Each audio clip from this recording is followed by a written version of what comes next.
আমাদের নামযজ্ঞের অধিবাস কিন্তু আজকেই, তাই এখন তারই আয়োজন চলছে। এদিকের প্রস্তুতি তো খুব তোড়জোড়।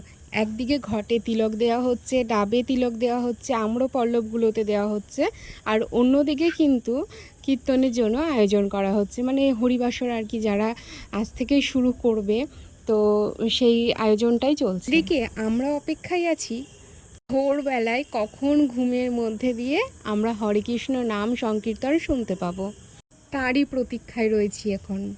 এবার দেখো ঠাকুরমশাই হরিবাসরের জায়গাতে রাধা গোবিন্দকে বসাবে, প্রতিষ্ঠান করবে, সেই কারণে রাধা গোবিন্দকে এখন নিয়ে যাওয়া হচ্ছে। জানো তো আমাদের এই রাধা গোবিন্দ মন্দিরের একটি কাহিনী আছে, চলো আজকে গল্পটা তোমাদের সাথে শেয়ার করা যাক। বর্তমানে আমাদের এই রাধা গোবিন্দ মন্দিরে রাধা মাধবের বিগ্রহ রয়েছে ৫ জোড়া, কিন্তু যেটি প্রধান বিগ্রহ সেটিকে কোনো সময় এখন আর নামানো হয় না।